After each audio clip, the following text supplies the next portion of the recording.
Kung sila pa ba yan? Amen. Praise the Lord. Medyo malamig ang panahon na kaya sarap mag-init sa higa. Pero masarap na yung pulis sa Panginoon. Amen ba?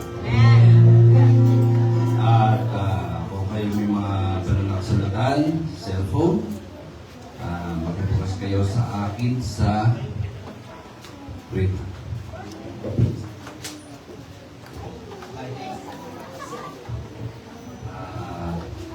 Tumayo po tayo lahat para sa pagbibigalang sa salita ng Diyos.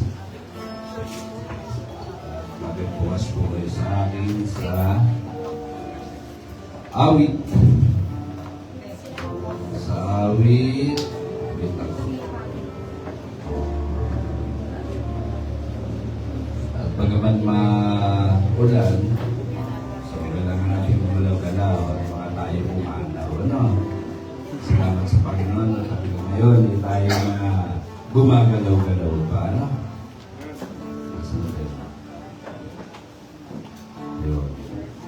Makibukas po kayo sa akin sa awit, talatang kapitulo 67, 67. At kung nakita po ay pakisundan na namin yung mga mata at akin pong babasahin. Ano? Ang sabi po rito, O Diyos, pagpalain kami kahabagan, kami Panginoon, iyong kawaan, Sela. Upang sa daigdig, mabatid na lahat ang iyong kalooban at ang pagliligtas. Sa purihin ka nawa ng lahat ng tao, purihin ka nila sa lahat ng tao. Naway purihin ka ng mga nilikha, pagkat matuwid kang humatol sa madla. Ikaw patnubay ng lahat ng bansa, Sela. Nang dumating si Yahweh, itong Diyos ng Israel. Purihin ka nawa ng lahat ng tao, purihin ka nila sa lahat ng tao. Kaning, nag-aning mabuti ang mga lupain. Pinagpala kami ni Yahweh, Diyos namin. Sa ikapito po, magpatuloy nawa yung pagpapala upang igalang ka ng lahat ng bansa. Amen. Pala po tayo lahat sa magkabasa ng ganyan salita. Hinihilingan ko po si Pastor Alvin para sa ating pagpugad na pangitahan. Tayo kayo manalangin. Tuwing ka, Panginoon, iwanagin ko ang pangalan ng mga sirapin ito. Kung saan nagtatipon ng mga lingkod, ng mga anak-anak, gawa ang nagkaisa, bawat isa. Ang mga ito na maituloy namin ang nararapat na papuri at pagsamba, hindi ayon sa aming kalooban, hindi ayon sa iyong Panginoon. Maraming pong salamat. Patuloy na kami kahabagan doon sa araw-araw. Pagkawarin, Panginoon, ang bawat isa sa aming mga kasalanan at kahulian. Patuloy mo kami bigyan ng Espiritu ng kababaang ng loob, Panginoon, na kung saan ay parati namin nakita ang aming mga sarili. Parati namin masiyasat ang aming mga spiritual na pamumuhay, Panginoon. Higit sa lahat, patuloy ka namin makilala at maranasan ng mga kabanan-banan ng presensya ng Diyos. Ama, maraming pong salamat sa pagkakataon na ito. Muli kami ginising mo sa umagang ito, sa panibagong araw, panibagong buhay. Dahil iloob mo na kami po ay makarating sa damo ito. Matanggap ang pagpapala na nakalaan para sa araw na ito sa iyong iglesia at sa bawat sambahayan. Kaya Ama, maraming pong salamat po kung aming dalangin sa banal na pangalan ng Jesus. Ang labi mong sabi na namin. Amen. Pagiging po natin ang pusong talisay at talagang tunay na pagkilisin ng pag-ibig ng Diyos sa paz. Amen.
mga katabi nyo, baka wala.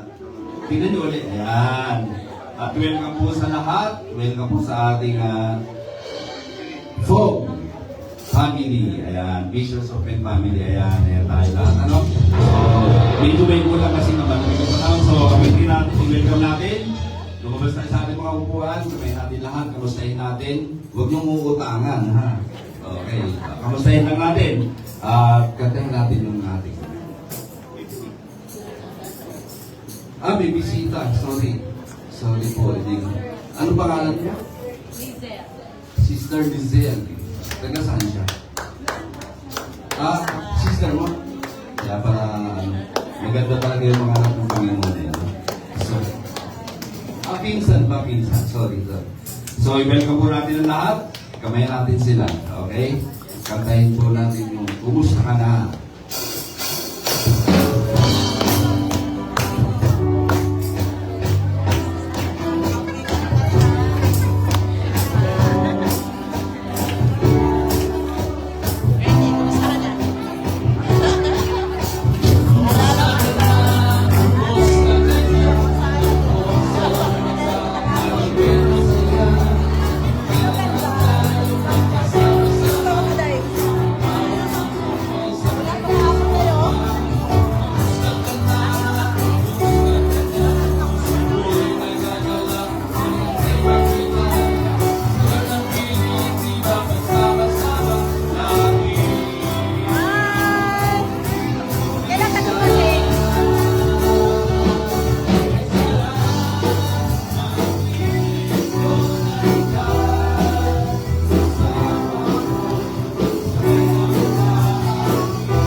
Praise the Lord! Ayan.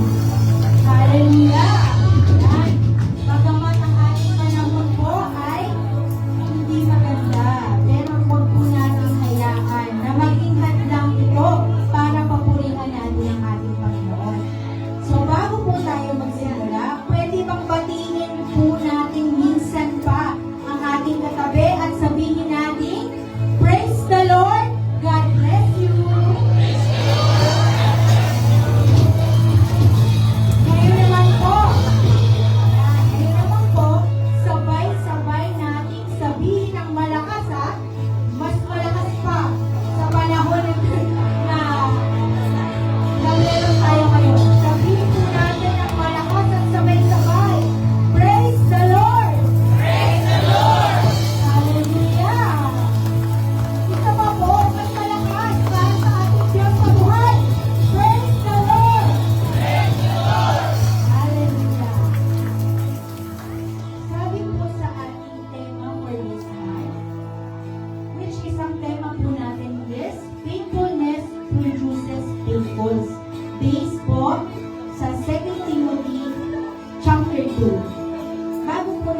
isipin na paano tayo magiging faithful, alalahanin po muna natin kung sino ang Diyos na ating pinaglilingkuran.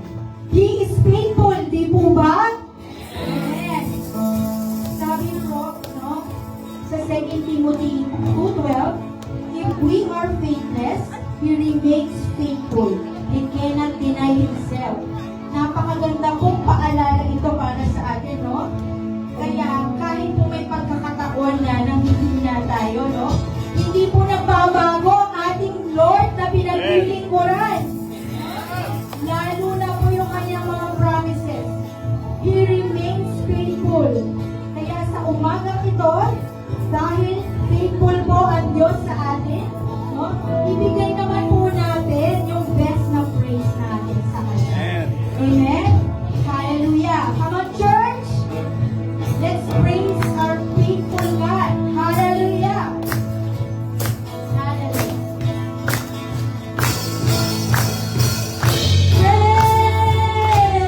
Praise the Lord, oh my soul.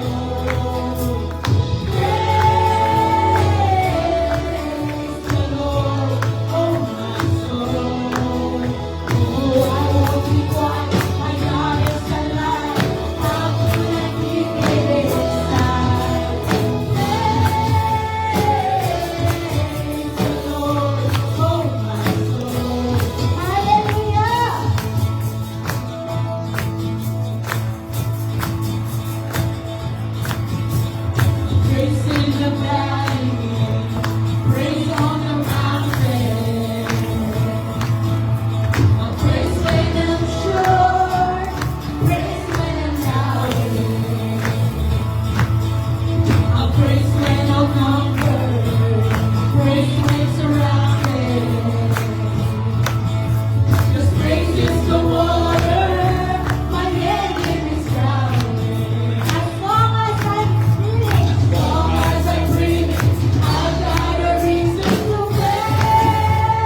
man yung valley na meron tayo sa mga oras, ano man mga bundok ng pagsubok, sabi po doon sa ating inawit kanina, sa pamamagitan lang ng shout of praise, nagtagumpay sila. Kaya ano man po yan meron tayo, patuloy po tayo lumapit sa ating Panginoon. Sabi po sa Psalm 100 verse 5, for the Lord is good, and His love endures forever. His faithfulness continues through all generations. Sabi po, His faithfulness continues through all generations. Kaya hindi lang po din tayo tinatawag na maging faithful sa Kanya, maging thankful sa Kanyang faithfulness.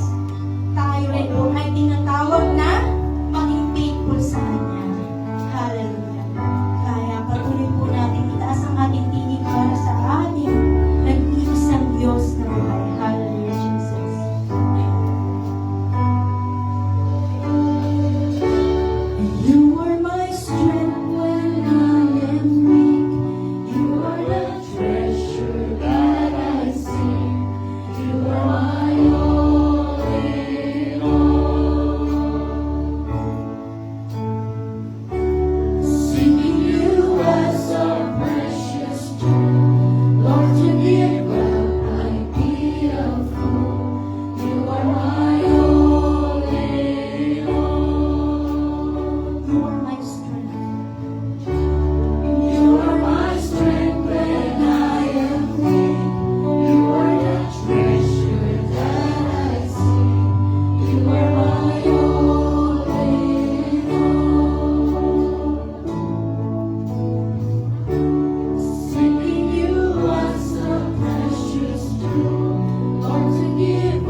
Praise the Lord.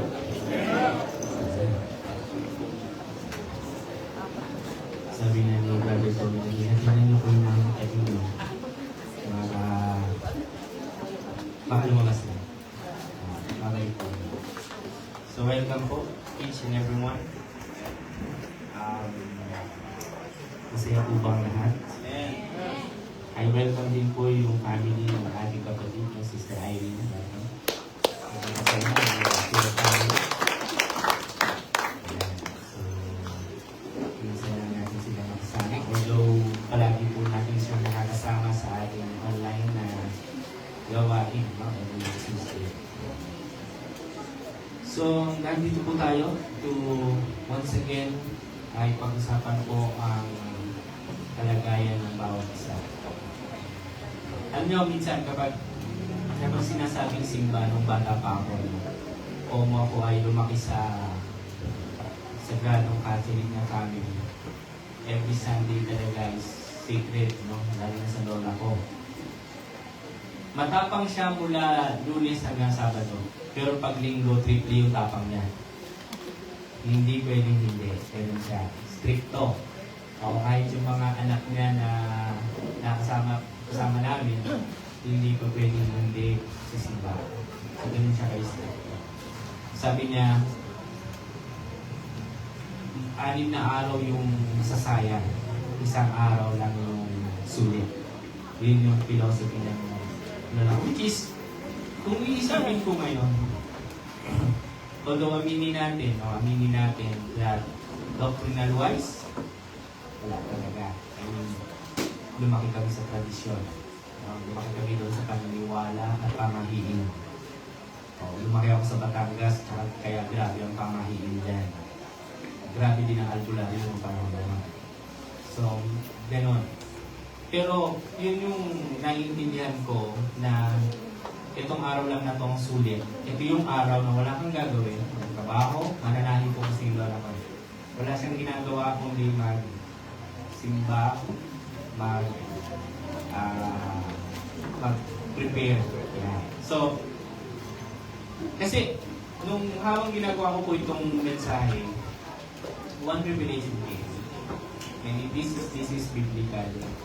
Pwede po tayong ma-convert.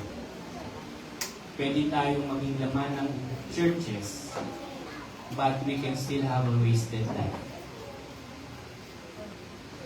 Hindi lahat ng convert at hindi lahat ng pumapasok sa church will have a very meaningful life. Pwede pa rin siyang maging sayang. Okay? So, habang ginagawa ko po ito, nandito po tayo sa tema natin, ang faithfulness to Jesus is faithful. Kahit linggo-linggo, okay, kahit linggo-linggo tayo nasa church, it's not an assurance na yung buhay natin will still be meaningful and productive. Pag sinabi ko pong productive, it's not about being wealthy. Hindi ibig sabihin ng productive is pagdami ng anak. Hindi ibig sabihin ng productive, maraming achievements. Hindi ibig sabihin ng productive ay maraming pera.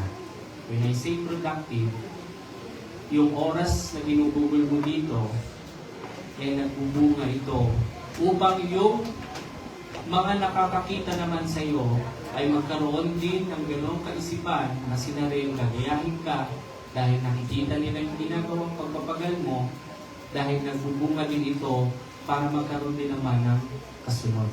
Ano pong ibig sabihin? Kahit kasi wala ka sa church, nagdi-disciple tayo, yun ang rule eh. Tama po ba? Yan. So before we go to any further sermon, bago po ako ganahan, hinihiling ko po muna na magsitayo ang bawat isa. Basahin po muna natin itong verses na ito. 2 Timothy chapter 2, verses 8 to 13.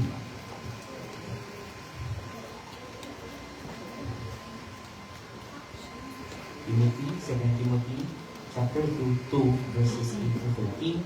Ito po ang sinasabi. Alalahanin mo si Yesu Cristo. Kakausap po ni Paul dito ay si Timothy. So, para po ito sa atin na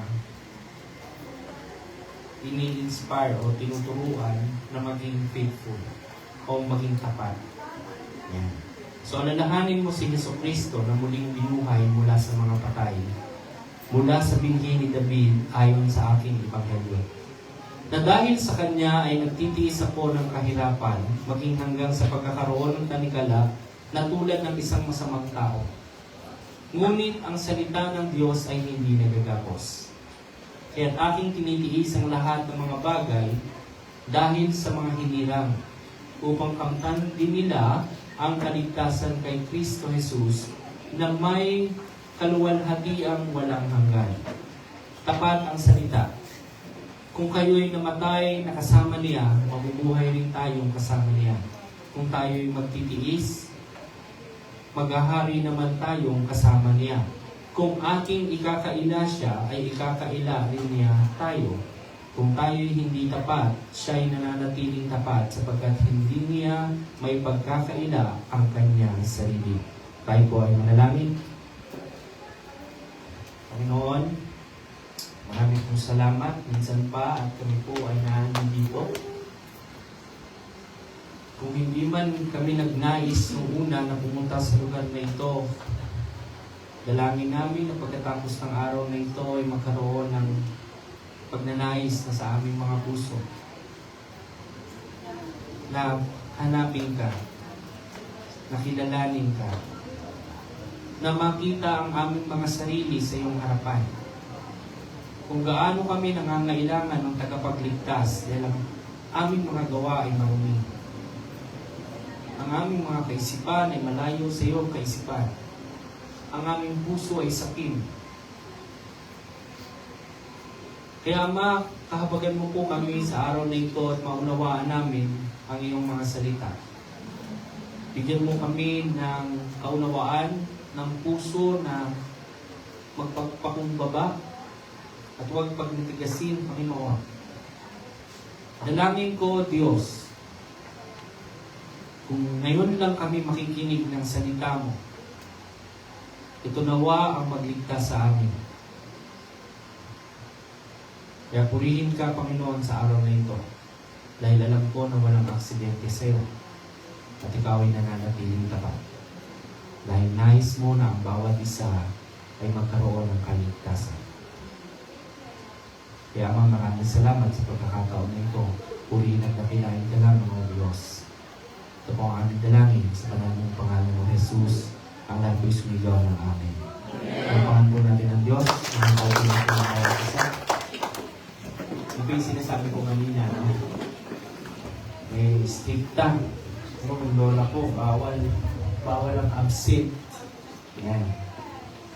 Ahayaan ka niyang gawin mo yung gusto mo mula Lunes hanggang Biyernes, Sabado, pero pagdating na linggo, no way. No. So, sabi ko nga po kanina, pwede pa rin kasi tayo maging convert. Pwede pa rin tayo maging member ng church. Pwede pa rin tayo maging minister. But still, meron pa rin wasted na. Pwede pa rin, sayang pa rin ang buhay. If hindi natin ginagawa ng tama yung dapat natin gawin. No? Napag-usapan nga namin kahapon, yung topic is about service, or servant, being a servant. Sabi ko doon, yung pagiging servant natin is hindi lang nagagawa natin yung inutos sa atin. Okay? Hindi yung naghugas ka ng pinggan. Inutusan mo yung anak mo. Sino dito yung mahilig maghugas ng pinggan? Taas ng kamay. Wow! Oo, ako kasi ayaw maghugas ng pinggan. Pag yung mga anak, inuutusan maghugas ng pinggan, medyo isa yan sa pinag-aawayan ng mga magkakapatid. Diba? Susunod, pero hindi okay sa kalooban. Kaya yung 10 pinggan na huhugasan, nagiging 5 na lang minsan.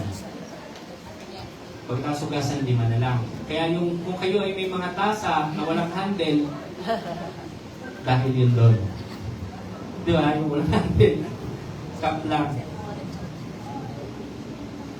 Meron kasing kaparaanan ng pag-uubos ng pinggan. Tama.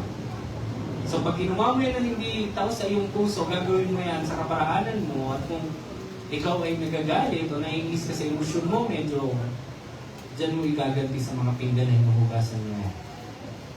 Di ba? Kaya nga yung mga damit ko minsan, may bukas yun. Oo nga, pati hindi yung kusok niya ito ha. Gigil. Then joke lang. Washing machine pa rin ganyan. So, ano ba yung ibig sabihin? Tsaka pag ayaw natin yung ginagawa natin, hindi tayo nag-iisip ng paraan. Walang strategy. Diba? Isang gabi na eh. Oo. Ewan ko kung narinig na dyan eh. Kailan yun? Sir? Friday ba? Friday. Pagdating ako ng bahay, siguro mga alas 11 pasado na lang. So pagdating ko medyo hindi okay ang bahay. Simula kasi Lunes, nagsasabi na ako sa mga anak ko, wala kayong mga pasok, di ba? Linis kayo ng bahay, etc. etc. Pagdating ng Bernes, wala na yung pasensya ko. So nakita ko, nagulo yung bahay. Apat sila. Wala naman kasing liit-dulitin. Tsaka ni Lucas, diba? Yung bunso ko malaki na. So, sabi ko sa nila, walang matutulog hanggang hindi malinis ang bahay. Tapang ko, diba? Pinasok lahat ng gadget sa kwarto. So, ito na yung mga sinabot ko. Sorry. Napansin ko yung isa ko, yung happy sa pisang namin, kung makakulis, wakas. Kumakain ako nung nagkakapi ako. Sinapang ko yung kapi ko. Pinitay ko muna sa matapos. Pagtapos niya, tingnan mo, dumi ulit, di ba? Kasi yung agi, napunta lahat sa... Kung napunta yan sa hinugasan ng kapatid mo, hugasan mo dito.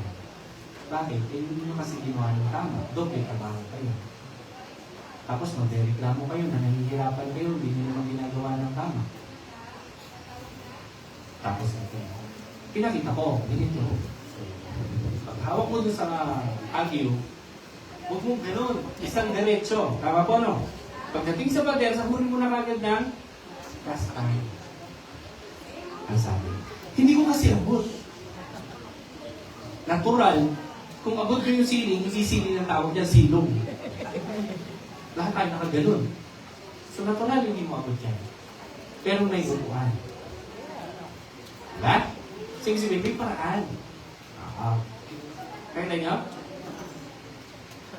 Madali na naman yung mga yan. Pag ayaw lang talaga nila. Kung sila kayo nila mag-isip. So, ganun din. May paraan, pero ayaw gamitin. So, gagawin niya, pipilitin niya gawin yung pinapagawa sa kanya, na feeling niya nagagawa niya, pero ang totoo, lalo lang nagdadagdag ng dumi. Now, same sa church. Kung hindi rin tayo willing dun sa ginagawa natin, at we thought na ginagawa natin, okay naman yung ginagawa natin, instead na maging effective, lalo pang nagdudulog ng gulo. Right?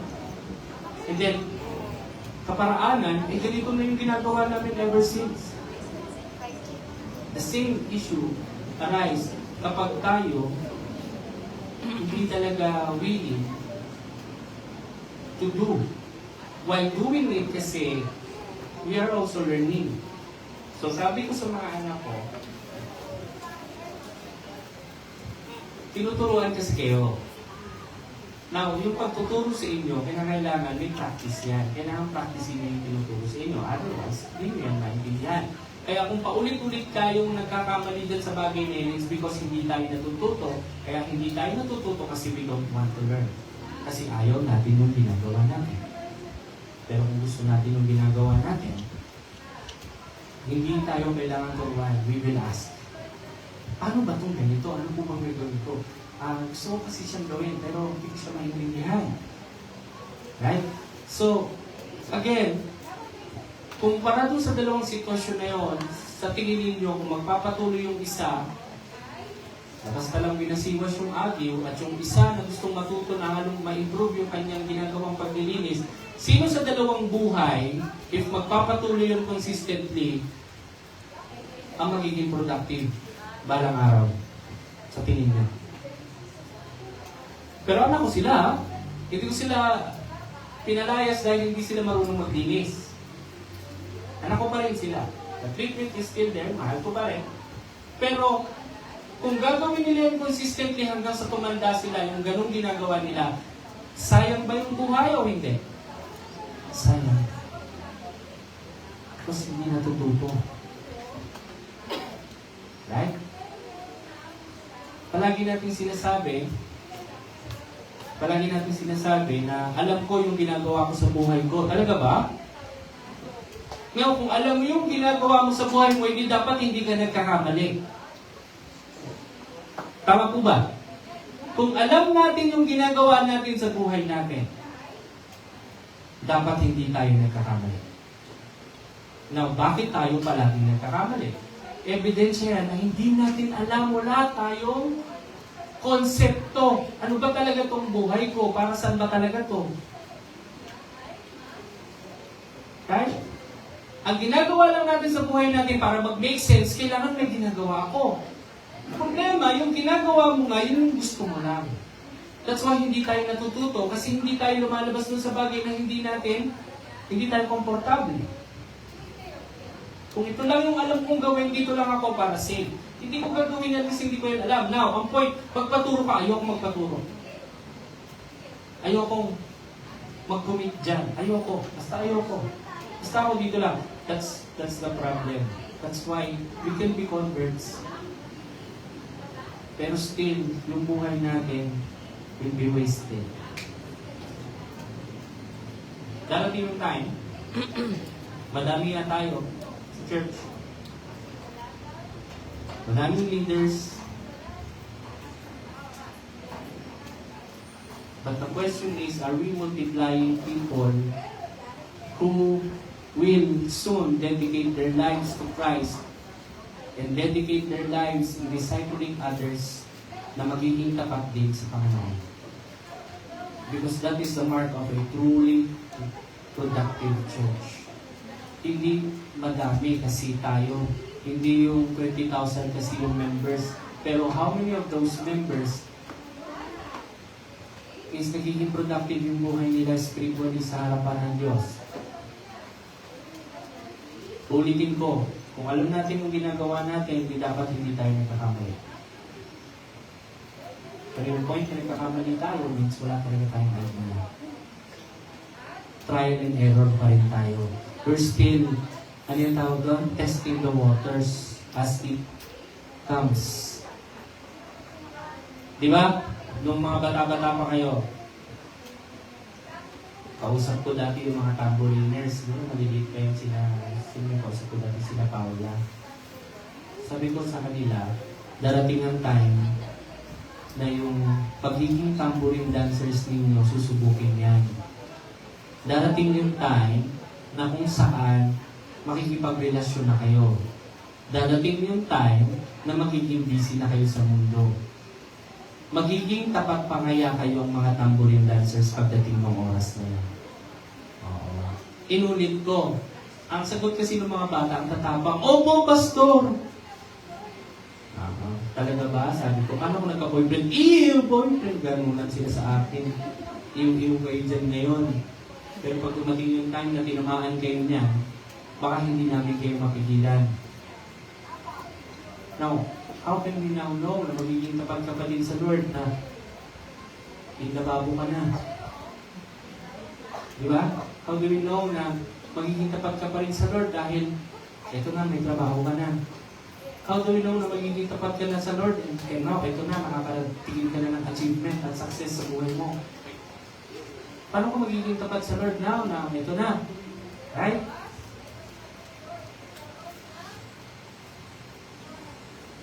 Oo. Ang kausap ko, ilan na lang natira dun sa tamburin na yun. Few years lang yun, ha? That is, I think, nasa Himbo pa tayo na pinausap ko sila. Siguro that was 4 years ago, bago tayo umalis.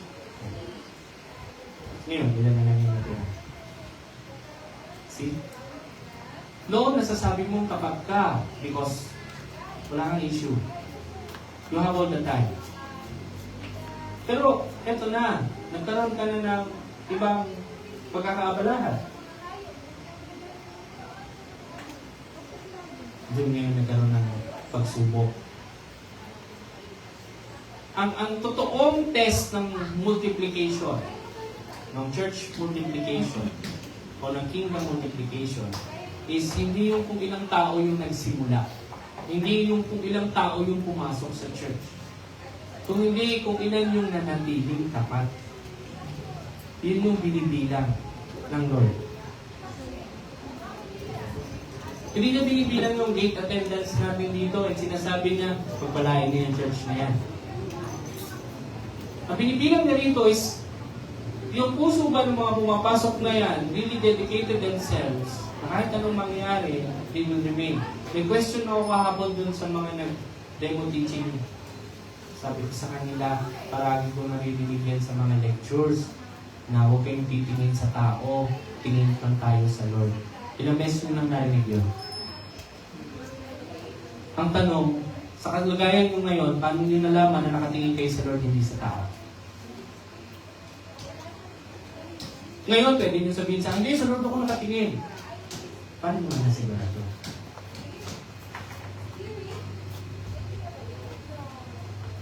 Diba? Paano natin nasigurado na talagang hindi naman talaga tayo sa tao nakatingin? Yan yung mahirap sagutin. We can say no again tumingin sa tao, but when the question is asked, paano po namin masisigurado now na sa Lord talaga kami nakatingin at hindi sa tao? Hindi sa pakiramdam. Ngayon, okay ka, yung okay yung pakiramdam mo, at kaya you can say, sa Lord ako nakatingin. Talaga ba? Kanina, during worship, kanino kayo nakatingin? Habang nag-worship, habang nag-praise and worship, kanino kayo nakatingin? Kanino? Si Sister Ray. Nasabi ng Sister Ray, grabe mo yung pagkalukot ng mukha ni Sister Ray habang kumakanta. Si Sister Ray ngayon nakatingin. O sa katabi mo, grabe naman itong makasayaw. O yung nasa kabila, grabe naman siya. Kaya na tayo nakatingin. Sarili natin, okay tayo magpagsayaw ko. Pag may nakatingin kaya sa akin, may impress. Hindi ba ako mukhang engot kapag tinas ko yung kamay mo? Nag-deodorant ako. Kung yun yung mga iniisip mo kanina, din nakatingin kayo sa tao. Have you ever asked, once tumugtog yung tugtugan, dapat maibigay ko yung pinaka-best.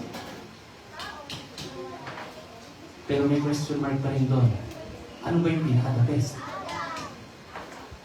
Walang nagturo nun sa church kahit minsan. Meron ba? Paano yung pinaka-the best? Yung pinagpapawisan ka na, tululuha at uhog mo, yung pinaka-the best? Sino may sabi? Dahil ba ngal-ngal habang nag-worship, yun yung pinaka-the best? And you can ensure na nakatingin ka sa Panginoon? Hindi yun. Kasi maraming artista. Meron niya hindi pa nagsisimula, umangal na sa harapan ng worship leader. Simula pa lang yun. Unang nota pa lang, do pa lang. Do. Praise the Lord!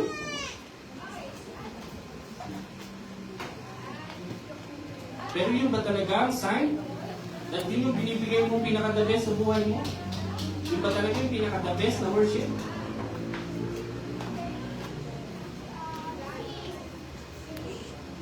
Mas okay na ba yung pastor kaysa doon sa nonchalant? Hindi rin. Parehas na kayo ng epekto eh. Hindi rin totoo yun, hindi rin totoo yan. Magkaiba lang kayo ng expression. The one who truly gives the best worship, nagsisimula yan sa umaga pa lang pagkagising ninyo bago kayo pumunta dito. Hindi nagsisimula ang worship nyo pag tumugtog yung musician. Nagsisimula pa lang yan gabi bago ang linggo. Sinasabi mo, anong susutin ko? Pag sinuot ko ba to, makikita ba yung kaluwalhatian ng Diyos sa akin? Pag susuotin ko ba to, hindi ba mapapahiya yung Diyos na sinasamba ko? Pag susuotin ko ba to, pag nakita ko ng mga kalalakihan, kalmado lang sila. Magsisimula yan gabi bago ng Sabado. Magsisimula yan Thursday night bago ang Friday. Magsisimula yan pag alis nyo rito ng linggo. That's true worship. Hindi pag tumutugtog lang sa church because everybody, all converts ng church, kaya mag-participate sa revival. But they cannot surrender themselves paglabas nila rito sa church. Hindi sila mapagkatiwalaan paglabas nila dito sa church. Pero everyone can line up. Pwede sila mag-iiyak dyan sa harapan. Pwede sila mag-iisay dyan sa harapan. Pero paglabas nila dito, maniwala kayo sa akin. Bakit ko nasasabi yon? Lahat ng nag-iisay dito, pag sinabi mong mag-ministry ka, mamuna ka sa hindi pastor, hindi ako marunong na, naiya lang. Teka, kapupuspus mo lang kanina ng Holy Spirit, sabi mo napuspus ka, di ba? Bakit ayaw mo? Si Pedro ba nung napuspos ng Holy Spirit, gano'n? Sinabi ng Lord, mangaral ka, ayoko Lord, dali na ako, daming tao. Anong sabi ni Pedro? Nakahawak pa siya din sa pader kasi medyo groggy. First time niya mabaptize ng Holy Spirit. Anong sabi ng mga tao? Mga lasing yan. Anong sabi ni Pedro? Hindi kami lasing. Ano tingin mo sa amin? Laging tapat, lasing kami. Ito yung sinasabi ni Propeta Joel. Kilala niyo ba si Propeta Joel? Sa mga huling araw, sabi niya, ibubuhos ng Panginoon ng kanyang espiritu sa lahat ng laman. Ito yun! So anong ibig sabihin ni Pedro? Huling araw na. Anong ginawa una-una ni Pedro? Nangaral. Nangaral. Wala siyang paki kung sino makanino. Wala siyang paki kung may magalit sa kanya. Wala siyang paki kung may ma-offend sa kanya. Wala siyang paki. Bakit? Kasi nakatingin siya sa Diyos. Yung mga nakatingin sa Diyos, wala silang paki kung may masabi sa kanilang masama yung katabi nila. Wala silang paki. Kung magsalita sila ng katotohanan ng Lord, at may magagalit sa kanila. Wala silang paki dahil nakatingin sila sa Diyos. Hindi nila tinitingnan, okay ba ako?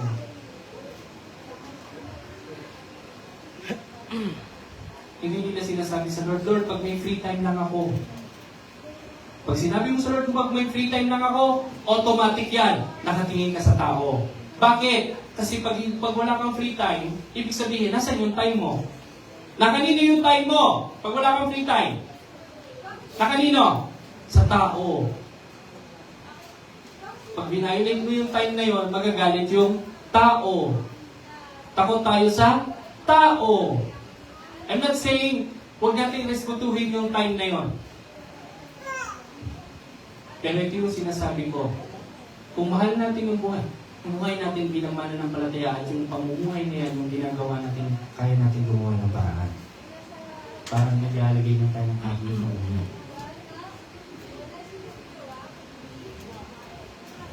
Remember Jesus before you remember your problem. Remember Jesus before you remember your problem. Pag inuna natin problemahin yung problema, makakalimutan si Jesus. Si Jesus will be just one fellow na baka sakali, pag nag-pray ako, masolusyonan yung aking problema. Even in that time, hindi tayo nakatingin sa Lord.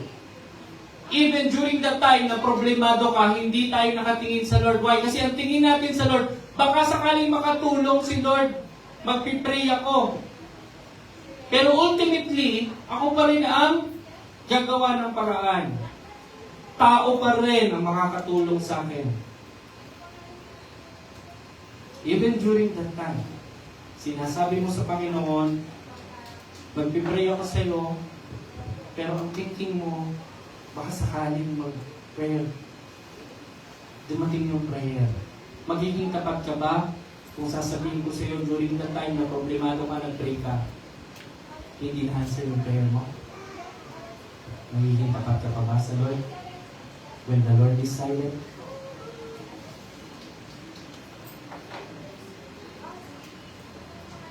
Doon minsan nagko-cross yung landas. doon na minsan nag-iiba ng direksyon. Can we really trust God when He is silent? Mananatili ba talaga akong tapat when He is silent?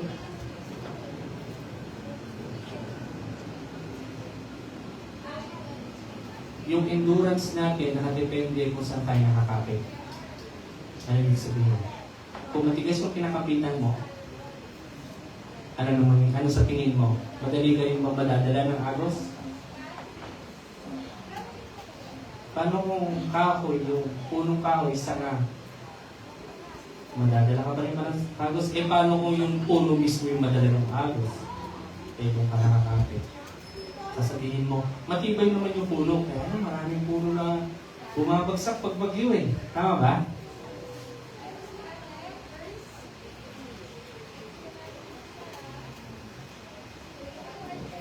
Sabi ni Paul dyan, sa verse 10, nagtitiis ako alang-alang, sabi niya dito. Dahil sa gospel niya, sabi niya kay Timothy, alalahanin mo si Kristo na binuhay mula sa mga patay. Bakit kailangan ipaalala ni Paul si Christ na nabuhay mula sa patay? Alam naman ng Timothy yun.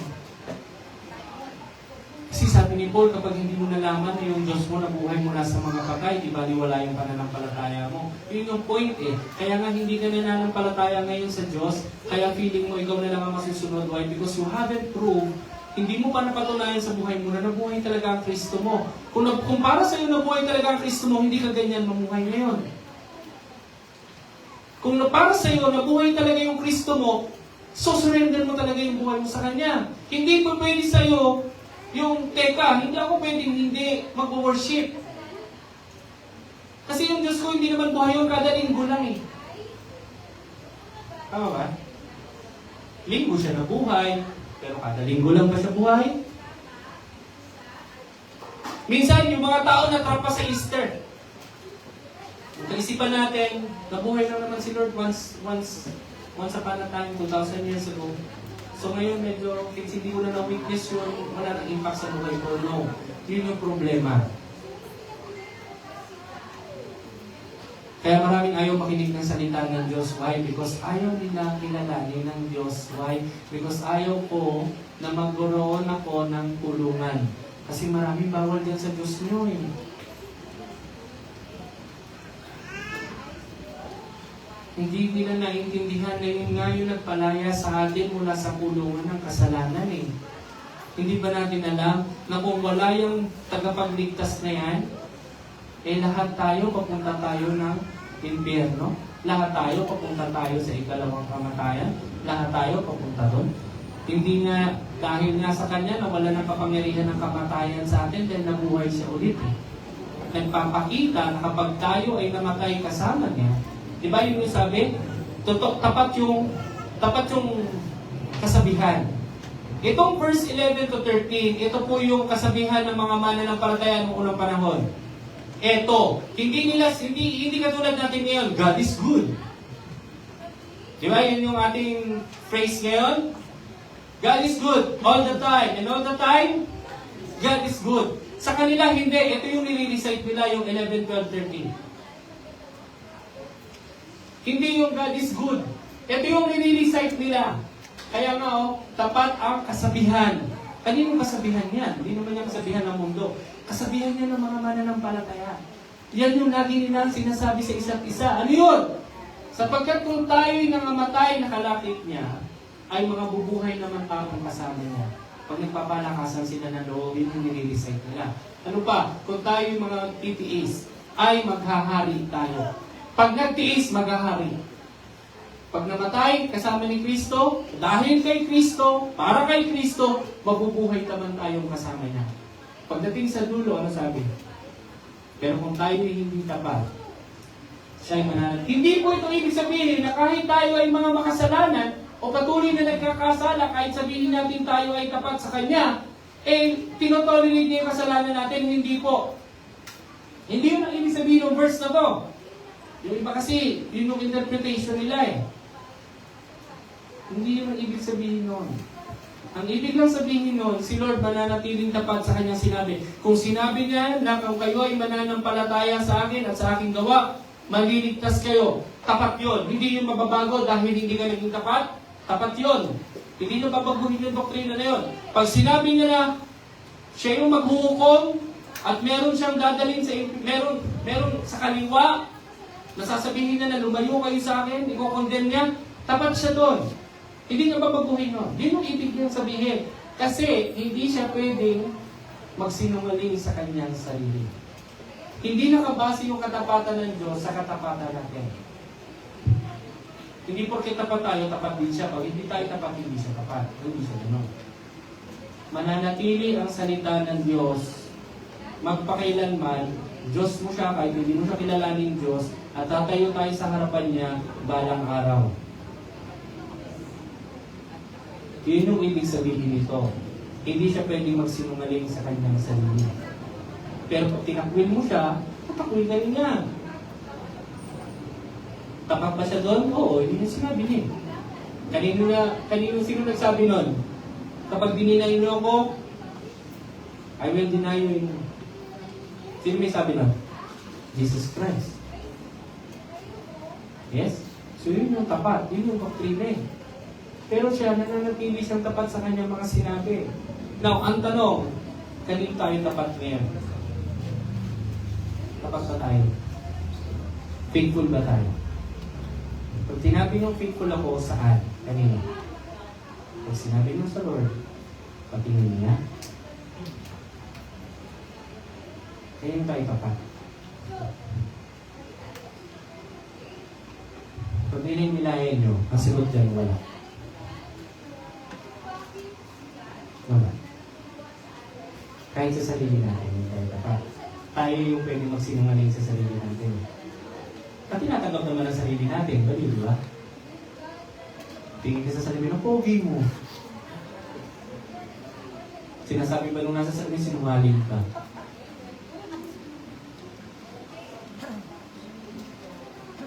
Ang bait mo! Sinasabi ba nung nasa salamin, sinungaling ka? When we analyze, wala talaga tayong kanino mga tao na tapat. Nakatingin tayo sa tao pero hindi tayo tapat totally. Pag sinabi kasing tapat, faithful, ang usapan dyan is you're like doulos. Greek word for slave. Yan yung standard. Yung Greek word ng slave, doulos, means yung ownership ng slave, yung master. Property siya. The doulos has no opinion. The doulos has no separate direction. The doulos, mamumuhay lang si doulos kung paano sinasabi ng kanyang master. And it's good. Why? Alam niyo ba ngayon? Kung hindi ka alipin ng Diyos, alipin ka ng mundo, alipin ka ng kasalanan, at lahat ng ginagawa natin, simula pagkagising natin ng umaga, kasalanan. Pag-alipin tayo ng kasalanan. Ang nagdidikta ng direksyon ng buhay natin, kasalanan. Ang nagdidikta ng kaisipan natin, kasalanan. Kaya nga sabi ko nung last time, sino kausap ko, sino rin yata last week, sabi ko sa kanila, yung stronghold ng kaaway can still be built sa mananampalataya. Takot kayo? Hindi ibig sabihin convert ka, wala nang influence sa iyo ang diablo. Hindi kanya kayang i-possess. That's impossible. Kung kaya kanyang i-possess, hindi magiging tapat ng Diyos sa salita niya. Pero, He can influence you. How much is that influence? Depende kung gaano mo tinatanggap. Now, pag na-influensyahan ka ng kaaway, nagkakaroon siya ng tinatawag na stronghold.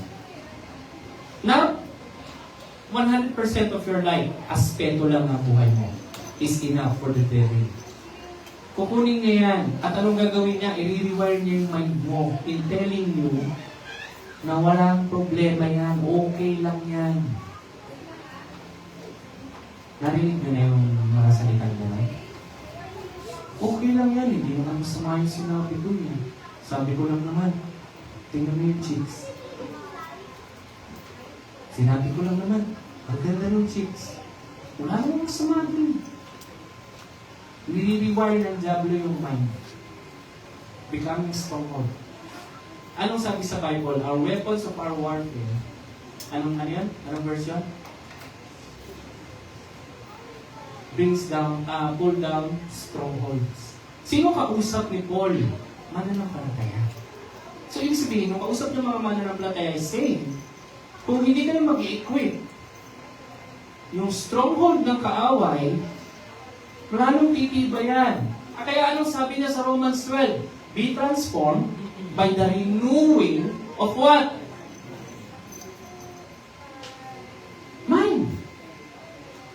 Kasi even your ministry can be the stronghold of the devil. Kasi nasabi ko kanina, hindi mo naman gusto kung ano-ano ginagawa mo, hindi mo, yung pagsunod sa Lord, if you're dulos, gagawin mo yan sa paraan ng Panginoon at sa panahon na gusto ng Panginoon. In that way, magiging productive ka. Pero pag ang ginawa mo, binalis-walis mo lang yung agyo, hindi mo nakikita yung baba, lalo lang dumudumi. Piling mo, nagawa mo yung ministry mo, pero ang ikaw naman ang nasunod kung paano mo ginawa yung ministry mo, tingin mo, lalong maging magulo siya. Pero kung sinasabi ng Lord yung gagawin natin, edi, okay tayo. Ano bang reason? Bakit ako ang nasusunod? Because nakatingin tayo sa ako. How many churches now, nagpapatugtog ng worldly song, saying, ginagawa namin yan para makaakit kami ng unbelievers. Sino yung nagko-concert, ang pinapatugtog, yung mga kanta ni Arthur Neri, para makaakit ng mga basag ang puso, broken-hearted, para daw pumasok sa church. Sino yung mga churches na inaayusan nila yung mga church nila ng mga strobe light, mirror ball, para magmukhang disco house, nang sa gayon daw, maakit nila yung mga unbelievers. Sino may sabi ninyo yung dapat natin gawin para makaakit tayo ng unbelievers? Diba? Because nakatingin tayo sa tao, tinitingnan pa rin natin, ano gusto nitong mga tayo? Di kulang na lang, maglagay ka ng theater dito, magpasili ka na lang dito. Palabas mo yung kay yung Panday. Yung kay Coco Martin.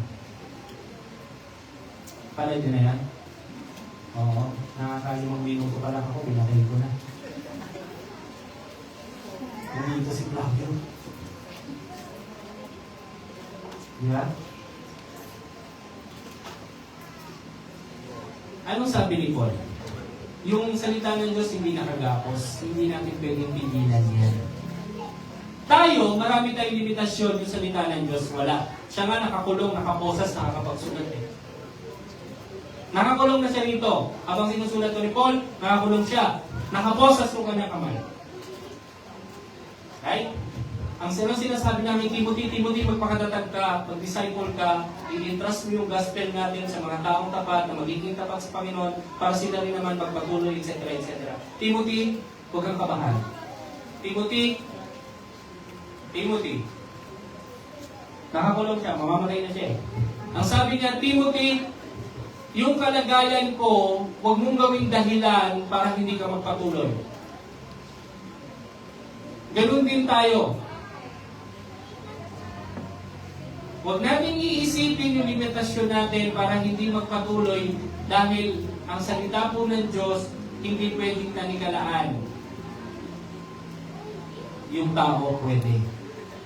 Pero ganun pa man, kung tayo yung dulos, hindi tayo titigil. May kanta nga yan eh. Ano yung kinakanta natin dati? Magdaan man ako sa... Ano yung kanta na yun? Diba? Isa sa mga kinakanta natin pero nagsisinungaling tayo ang mga kinakanta natin. No, kasama natin ang Diyos. Ano yung lyrics no? Di ako...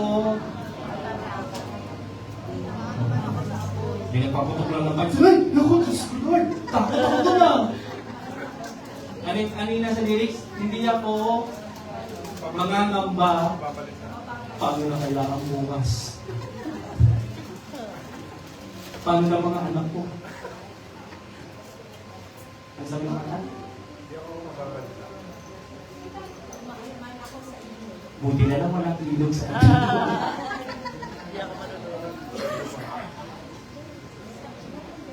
Isa sa mga kailangan natin pero nakakapag-worship kaya tayo. I mean, the Lord knows our hearts. And then we're singing these songs. Kataliwas dun sa sa heart mo, would that really create a spirit of worship habang nag-worship tayo? Ano ba yung sabi ganda? Yung ayun, kalaki may awitin. Ano simulan? Wow. Wow. Kaya minsan hindi ko kinakanta yun eh. Kasi alam mo, wala ka namang 1,000 buhay. So, ang ibig sabihin ng kumanta is that kung magkakaroon man ako nito, wala pa rin ako ibang iisipin kung hindi ikaw. Wala pa rin ako ibang pag-iipunan kung hindi ikaw. Ang problema mga kapatid, we only have one life to express worship habang nandito tayo sa mundo. We only have one life to be a disciple of the living God habang nandito tayo sa mundo na to. One chance alone. Mamaya, na-disgrasya ka, tapos na. One chance alone. Yun yung point. Wala tayong time, wala tayong, alam mo yun, wala tayong extra time or allowance to do our own bidding. Wala tayong ganun. If we truly are dulos, kung talagang tayo ay mga faithfuls ng Lord, wala kang sasayangin na panahon. Everything na ginagawa mo should measure doon sa layunin mo, which is what? To glorify your Master. Walang point sa buhay mo. Nagagawa ka ng iba. Sasabihin mo sa akin, Pastor, hindi ba kami pwedeng maglaro? Hindi ko sinabing bawal maglaro. Ang tanong, sa sobrang paglalaro mo ba, nasasayang na yung oras mo na kung saan yung oras mo na dapat sa devotion mo, nakukuha na rin ang paglalaro mo. That's the point.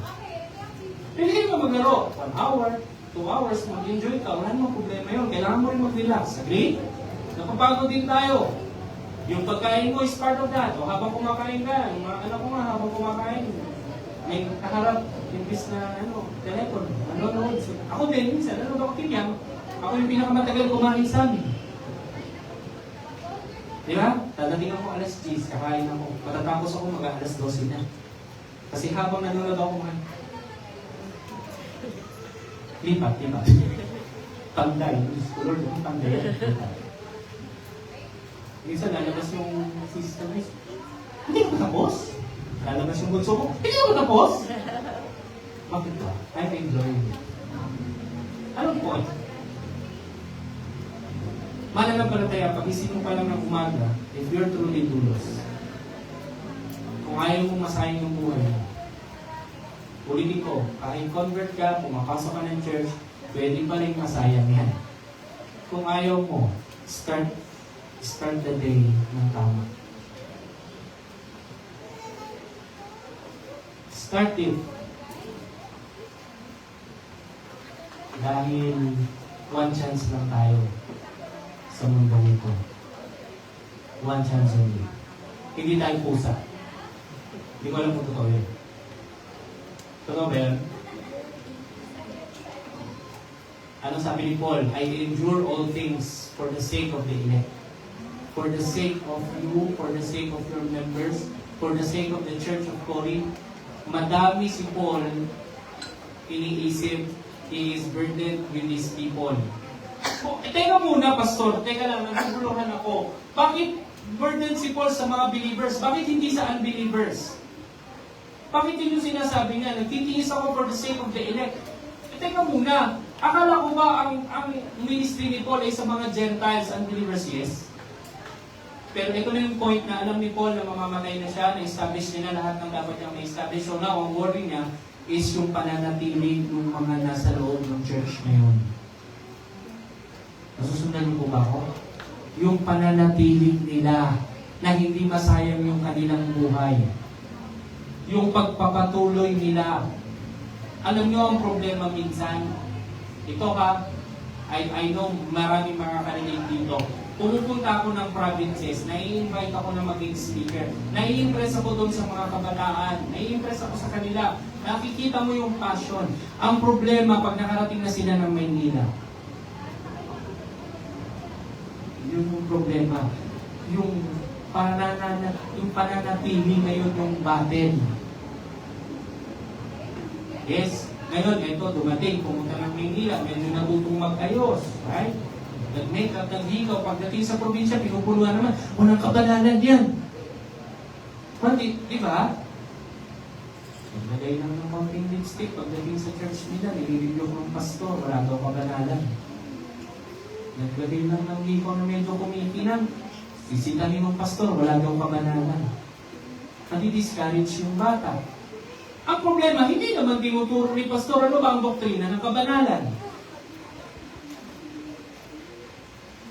Wala naman nagtuturo mo, turo lang ko na eh. Sige, pumunta kayo sa ibang lugar, turo lang ko na. Pero pag tatanungin, ano ba yung doktrina ng kabanalan? Hindi nila kayang ilatag yun.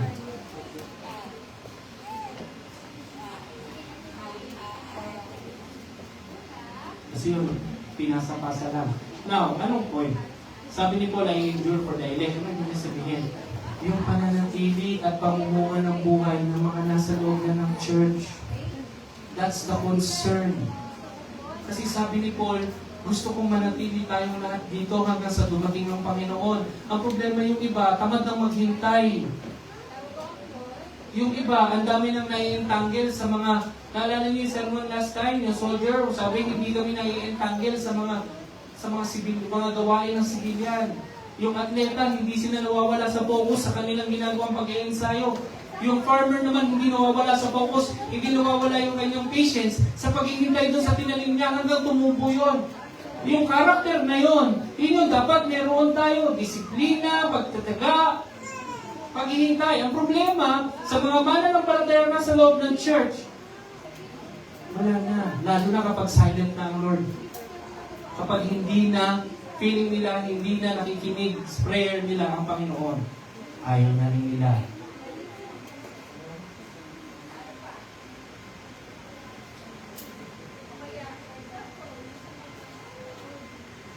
So, ano ba talaga?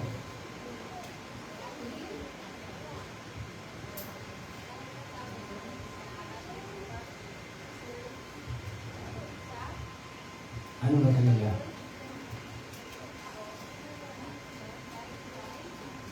Because isa lang ang ulitin ko, one chance lang. Kung tayo po, ganito, kaya ingat tayo sa ingat din tayo sa pagsisermon minsan. Ewan ko doon sa pinuntahan namin sa Sunday, ewan ko na Sister Evi yung pinuntahan namin kung na-shock sila sa mga sinabi ko. Pero, ingat tayo.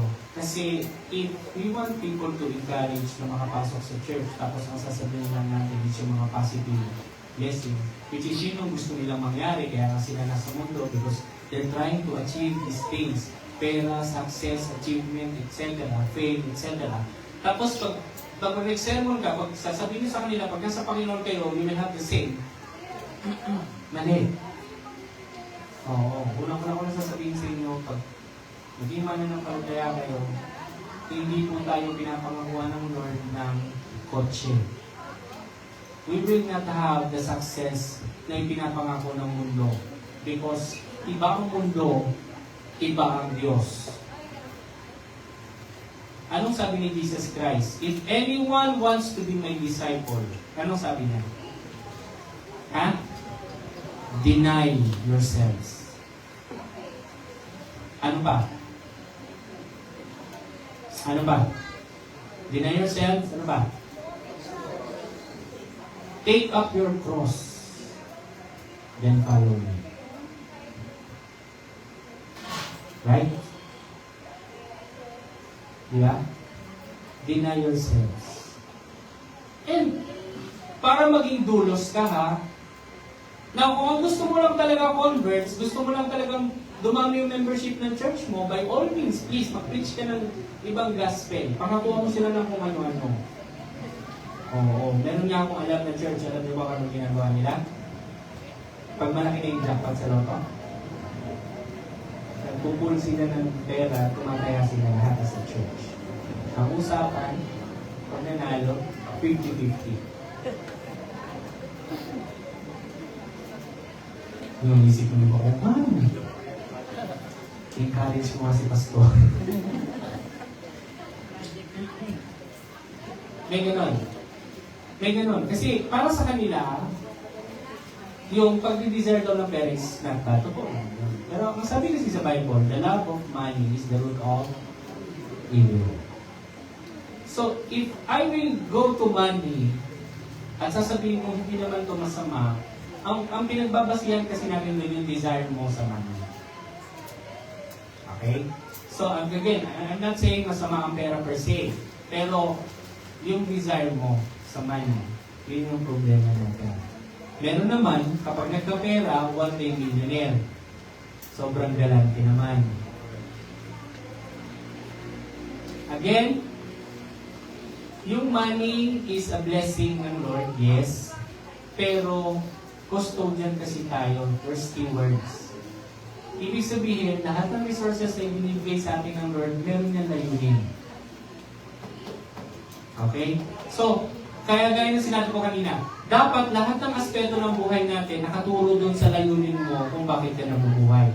Itong mga resources mo, ito, tools ito, para magawa mo yun. Dapat alam natin na tools mo to para hindi siya pwedeng yung pera maging tool para hindi mo sundin yung kalooban ng Diyos mo. Doon na tayo magkakaproblema. Minsan nakita ko, naglagay sa GC si Sister Rose, lahat ng sapatos ko nandun sa GC. 250 lang daw per pair. Ngayon, yun nga, parang, saan nakaturo ba yan sa layunin ng Diyos sa buhay mo? Diba? Yung natin ang pag-isipin mo, ano? Diba? Ano? Hindi mo naman ginagamit. Yan. Good stewardship. Guilty ba? Guilty. Minsan doon tayo lumalagpak. So, nagiging masama siya is because, sige, one day millionaire ka. Pagkatapos mo maging one day millionaire, anong ginagawa nyo? Sahod mo kahapon, one day millionaire ka. Anong mangyayari ngayon? Diba? Doon ka na ngayon mga problema. Mamumutang ka na, etc. Magtitipid ka na, hindi ka nakakain, fasting ka na araw-araw. Mabuti yun, gawin mo, fasting ka araw-araw. Maganda sana kung yung dahilan mo talaga is spiritual maturity. Pero kung yung dahilan mo, wala kasi ako makain. Iba naman yun. Right? Pero, again, the question remains, sana ma-answer natin yan bago matapos ng buwan na to. Are we faithful enough para pagkatiwalaan tayo ng Panginoon?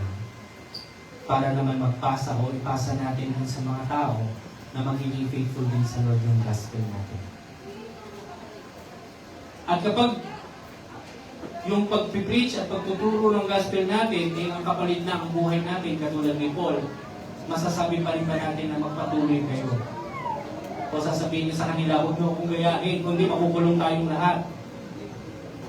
When it becomes costly. Ngayon kasi medyo okay pa tayo no? Pag nag-preach tayo dyan, alam niyo ba sa ibang bansa, specifically Finland? Finland. Sinong alam ng Finland? Yung mother, ng Nokia. Okay. Sa kanila, nagpasa na sila ng bill na kapag naka-offend ka, kahit ginamit mo pa salita ng Diyos, pwede ka nilang ikulong. Kunyari, nag-send ka lang ng verse. Facebook mo, may verse ka. Anong sinasabi doon sa verse? Na-offend yung nakabasa, yung nakakita, pwede kang i-report. Pwede kang kasuhan. At pwede kang makulong. Pag napatunayan na talaga nakasakit ka, regardless kung yan ay salita mo o hindi, pinasa mo lang, pinorward mo lang yung verse, wala silang pake. Mas pinapahalagahan nila yung emosyon ng tao. So meron na po silang gano'n. Now, meron namang mga states sa US, pinagbabawal naman ang verses na nakadisplay sa mga restaurant at public locations. Bawal na. Pinagbabawal na rin yung name ng Jesus. At pinagbabawal din yung prayer before the start of the class. Pag merong teacher na nagpa-pray at the beginning of the class, pwede siyang i-report ng student, pwede siyang mawalan ng trabaho. Anong hindi bawal? Tinuturo sa kanila yung gender idealism. Yun yung hindi bawal. Pero Mostly, bawal na. Punta ka ng China. Anong bawal sa China? Itong ganitong worship. Medyo hindi popular yan sa kanila. Maraming underground churches. Punta ka ng Korea, sa North. Yung pa-North. Lalo na doon. Wala silang ibang gusto kundi yung kanilang dito. Philippines, very free. Kaya mas nakakatakot din sa Pilipinas. Okay. Last. Yun nga yung challenge ko.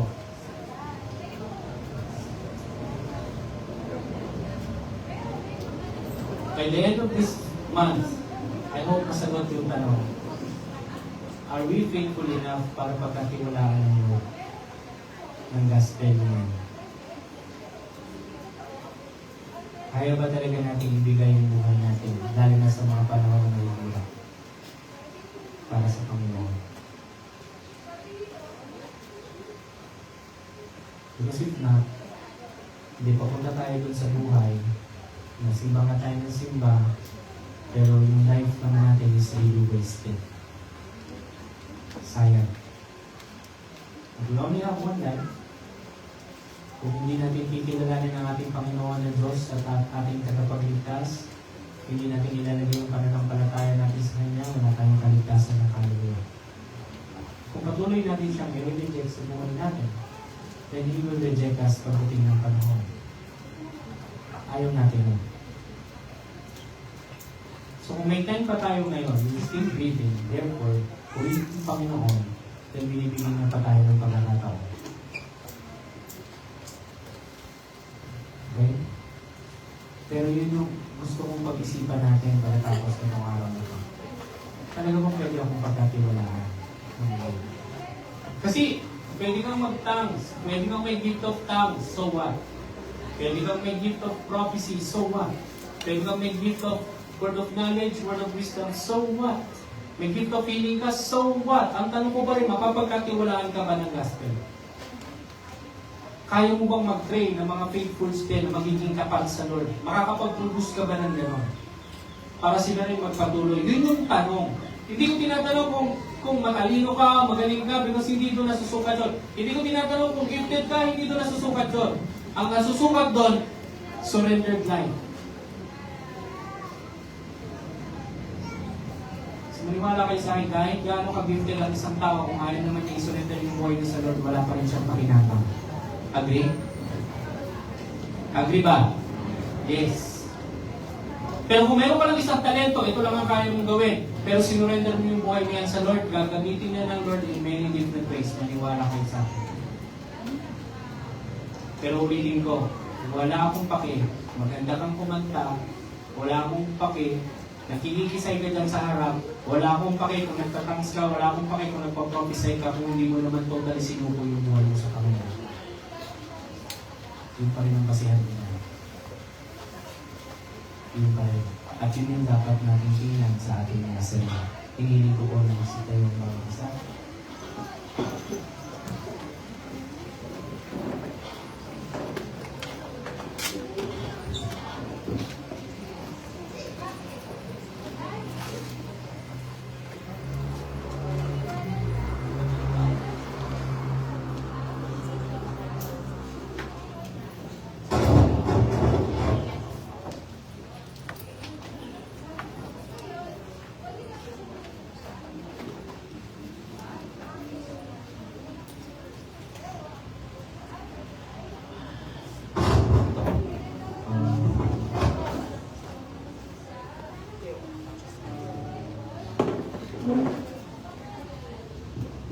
Let's worship. Amen. Tingnan natin. Nakatingin ba ako sa tao when you worship? Oo, sabihin na natin may effect yung music natin, pero we're not totally dependent sa music when you worship. Agree? Agree.